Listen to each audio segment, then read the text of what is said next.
Kids, good afternoon. Sid here.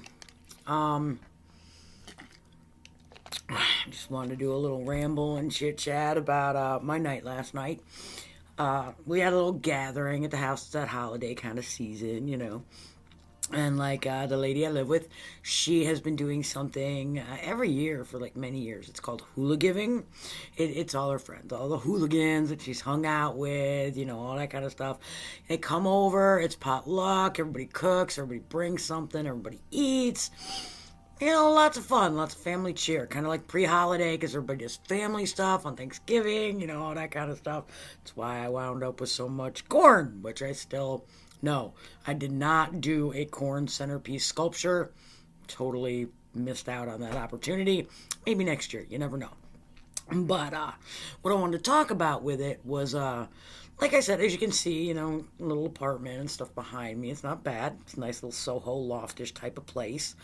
But like I said, I suffer from claustrophobia, things like that, It's not really social anxiety. It's more like... if there's too many people in a tiny space, it bugs me. It bugs me a lot. So I did a lot of cooking yesterday. I got everything prepped and everything because she had to work, 50-50, only fair.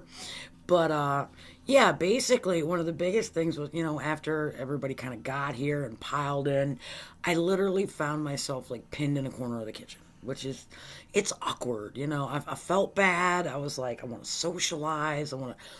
But I really couldn't do it. I really felt like I was going to puke because one, I have a mobility issue. My wheelchair takes up a lot of space, so I run over people's toes like all the time. Then you feel totally awkward. You're like, oh my God, I'm so sorry. Your foot. Oh no, that's my foot. Oh, whose foot? Yeah. So you kill like 12 feet in one night. It just makes you look bad. Well, actually, it leaves a lot of bruises.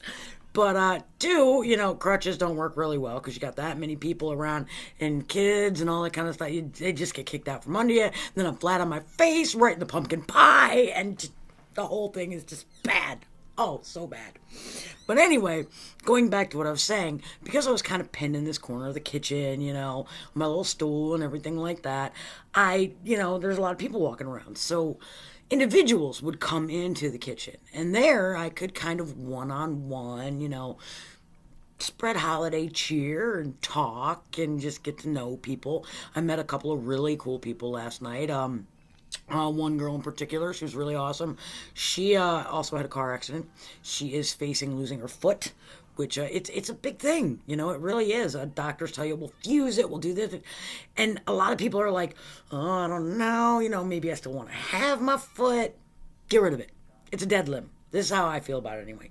It's a dead limb. You're going to be dragging this thing around with you and not be able to do half the stuff you could do if you go for the prosthetic. And yeah, the prosthetic sometimes doesn't heal. But we've got to remember, we are a unit.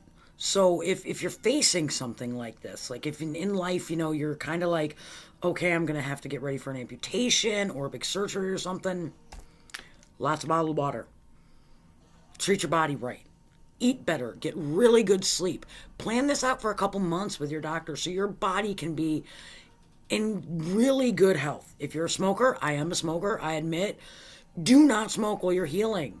Or try to quit smoking before. I know it's hard, but it's for your health. It really is. I mean, these are my opinions, as I said, but I know these things work because I went through all of this when I went through my amputation. And they help me heal quicker and faster and all this. Also, if you're younger, you have a better chance of being more resilient and healing and learning how to use a prosthetic better than you might if you're 65 or 75. So these are all things to truly consider, But going back to the whole, claustrophobia thing with all the people, it's funny. I can go to a concert, people be everywhere, all this stuff going on, da, da, da, da. Flashing lights get to me a little bit every now and then because I do have, some epilepsy, things like that. I don't even know what you call it. I just know I had seizures when I was younger. Like I said, I try not to let the diagnosis or whatever it is affect me because I think when you're going through certain things in life, if you're going through a really bad time in life, you're going to be depressed. And if you go to a doctor, the doctor's going to tell you, oh, you're depressed, you got this, you got that. All right, well, 3 months later, you meet somebody or you get an awesome dog or you find a great job. You're probably not going to be as depressed anymore because you're naturally more happy. But you're still going to this doctor and you're still getting this medication and your system really doesn't need it because you're not feeling that anymore. Your body's producing your own happy endorphins and all this kind of stuff. These are all things to think about with medications. And literally, it's just, like I said, we're all a little crazy. We've all got our own stuff that we deal with 100%. But if you're on a lot of medication, maybe once a year it's a good thing to go in. If your doctor doesn't do it, go in and be like, look, I want to be evaluated. I want to see where I'm at with this. Because one, they might have something better for you. Two, you might not even realize it, but certain doctors will put you on things and you're double dosing stuff if you're going like to different places or you have different, it's all good things. Medication is not a bad thing.